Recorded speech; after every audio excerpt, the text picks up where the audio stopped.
баҳри сазовор таҷлил намудани ҷашни 35-солагии истиқлоли давлатии ҷумҳурии Тоҷикистон бо маблағгузории мақомоти иҷрои ҳокимияти давлатии вилояти Суғд, мақомоти маҳаллии ноҳияи Спитамен ва саҳми соҳибкорони ватандӯсти ноҳия дар ноҳияи Спитамен корҳои ободониву созандагӣ бо маром идома дошта, мувофиқи нақшаи тасдиқ гардида то ин санаи фархонда дар ноҳия бояд 635 иншооти таъйиноташон гуногун сохта ба истифода дода шавад ки то ба имрӯз 623 иншоот мавриди истифода қарор гирифтааст ва 97% нақша мебошад. умуман дар маркази ноҳия сохтмони биноҳои баландошона зиёда аз 15 аз ҷониби соҳибкорон сохта шуда истоданд. ошонаҳои аввал ва ошонаҳои дуюми он марказҳои савдои хизматрасонӣ ва марказҳои тиббӣ шуда истоданд ки ин барои зиёд намудани ҷойҳои корӣ ба мардум шуда истодааст. дар ноҳияи Спитамен дар баробари бунёди иморату иншоотҳои мухталиф таъмири капиталӣ бинои беморхонаи марказии ноҳия ки соли 1960 бунёд шудааст бо маблағгузории вазорати тандурустӣ ва ҳифзи иҷтимоии аҳолии ҷумҳурии Тоҷикистон ва мақомоти маҳаллии ноҳияи Спитамен идома дорад. корҳои таъмирӣ ва навсозӣ дар тамоми шуъбаҳои табобатӣ, қабулу машваратӣ ва маъмурӣ ба анҷом расида насбу васли таҷҳизотҳои муосири соҳа идома дорад. дар биноҳои иловагӣ ва ёрирасон бошад корҳои сохтмонӣ ба анҷом расонида шудааст. айни замон беш аз 40 нафар устоҳои маҳаллӣ аз пайи рангубори бино ба чарғонкуниву гулкорӣ дар ҳудуди беморхона мебошанд.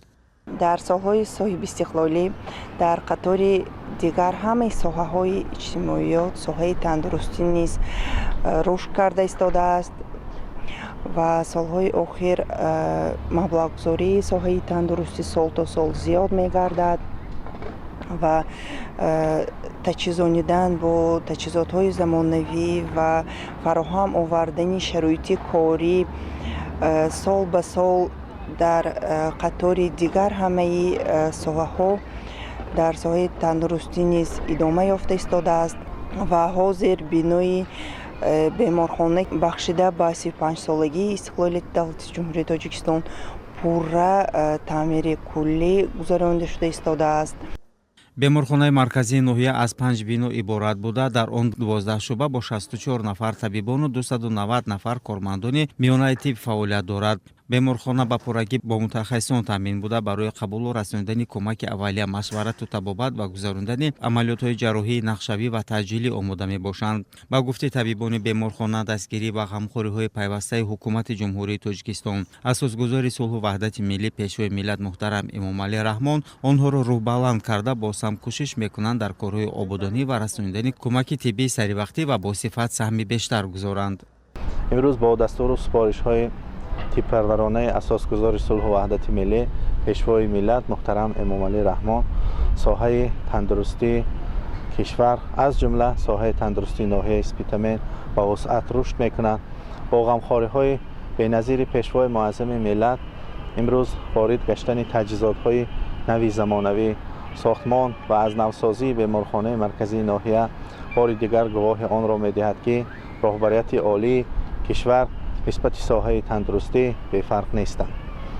бо ворид гаштани усулҳои ҷадиди табобат аз ҷумла ворид гаштани ҷарроҳиҳои нав, усулҳои табобати нав, имрӯз мо тавонистем ки ташрифи беморонро ба маркази вилоят ва шаҳри Душанбе камтар намоем ва имрӯз беморон дар худи анами ноҳия аз чунин табобатҳо баҳраманд мебошанд.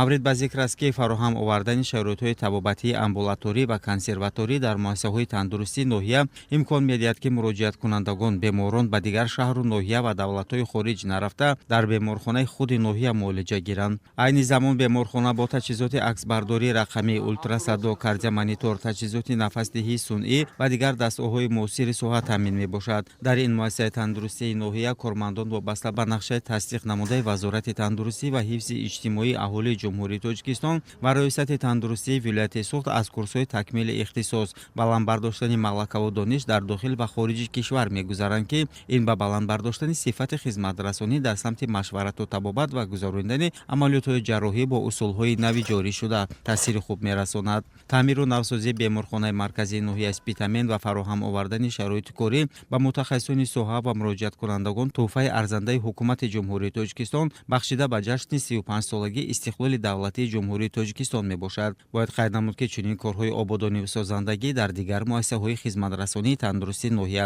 бо маром идома дорад. Қудратло Раҳматуллоев, Далер Алишерзода, ахбор.